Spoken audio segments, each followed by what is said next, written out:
Hai,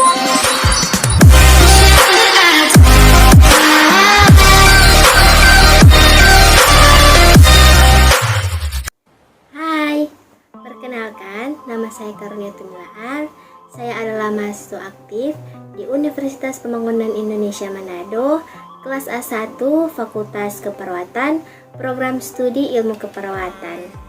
Semester 2, NIM 2114201019. Saat ini saya akan menjelaskan tentang 7 prinsip menuju keselamatan pasien di rumah sakit dan 6 prinsip benar dalam pemberian obat untuk memenuhi tugas ujian akhir semester keperawatan dasar 2 dengan dosen pengampu Nurse Tirsa Mongi, Eskep Mkes. Patient safety merupakan inti dari pelayanan kesehatan, terutama dalam lingkup manajemen rumah sakit. Tujuan patient safety adalah mengurangi risiko kerugian pasien dari kesalahan, memberikan pelayanan pasien yang lebih aman, termasuk di dalamnya asesmen risiko, identifikasi dan manajemen risiko terhadap pasien, melapor dan analis insiden, dan menerapkan solusi untuk mengurangi serta meminimalisir timbulnya risiko. 7 prinsip menuju keselamatan pasien di rumah sakit terdiri dari: yang pertama, kesadaran atau awareness tentang nilai keselamatan pasien. Yang kedua, komitmen pelayanan kesehatan berorientasi patient safety. Yang ketiga, kemampuan mengidentifikasi faktor risiko penyebab insiden terkait patient safety. Yang keempat, kepatuhan pelaporan insiden terkait patient safety.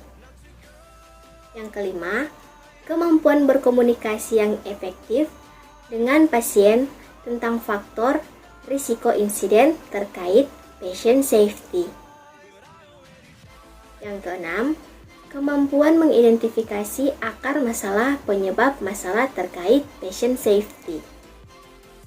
Yang ketujuh, kemampuan memanfaatkan informasi tentang kejadian yang terjadi untuk mencegah kejadian berulang.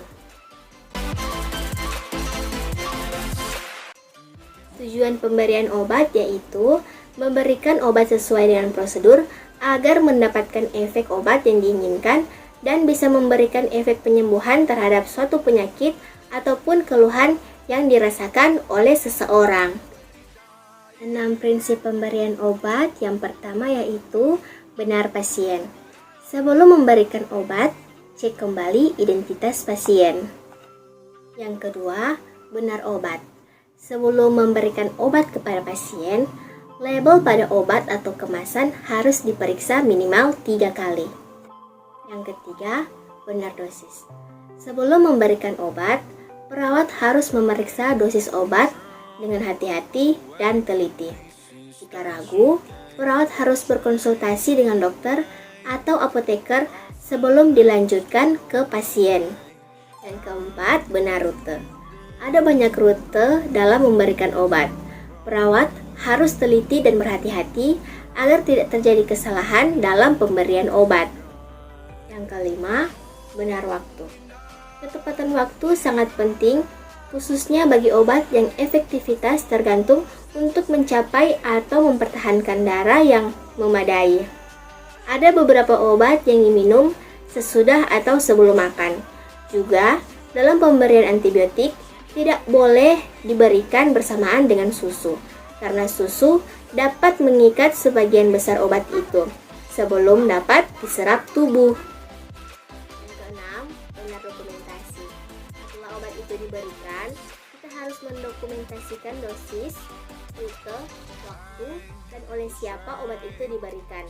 Dan jika pasien menolak pemberian obat, maka harus didokumentasikan juga alasan pasien menolak pemberian obat tersebut. Demikian video kali ini, semoga bermanfaat. Hai, Perkenalkan, nama saya Karnia Pintar. Saya adalah mahasiswa aktif di Universitas Pembangunan Indonesia Manado, Fakultas Keperawatan, jurusan Ilmu Keperawatan, kelas A1. Saat ini saya ingin mengajak teman-teman untuk dapat bergabung bersama kami di Universitas Pembangunan Indonesia. Kenapa harus di UNPI? Karena di UNPI Selamat datang di Universitas Pembangunan Indonesia Manado yang terletak dekat dengan kawasan bisnis Bahu Mall Manado. Tempatnya di Kelurahan Bahu, Lingkungan 3 Manado, sangat strategis di pusat kota Manado.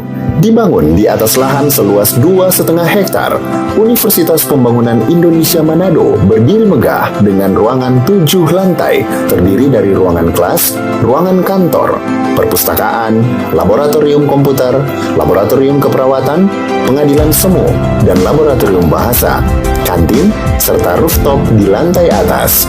Universitas Pembangunan Indonesia Manado memiliki 6 fakultas dengan program studi, yaitu Fakultas Pertanian, Prodi Agribisnis, Fakultas Hukum, Prodi Hukum, Fakultas Teknik, Prodi Teknik Elektro dan Teknik Sipil, Fakultas Ilmu Sosial Ilmu Politik, Prodi Ilmu Politik, Fakultas Sastra, Prodi Sastra Inggris, Fakultas Keperawatan, Prodi Ilmu Keperawatan, dan Profesi Nurse. Didukung oleh sumber daya manusia yang berkompeten dan tersertifikasi, Universitas Pembangunan Indonesia Manado memiliki dosen dan tenaga kependidikan dengan latar belakang S2 dan S3 lulusan dalam dan luar negeri.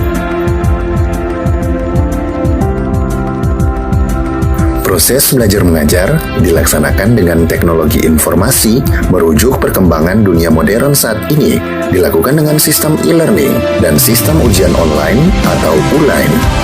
Hasil tracer student Universitas Pembangunan Indonesia Manado dan fakultas menyebutkan lulusan UNPI sudah tersebar di dalam dan luar negeri.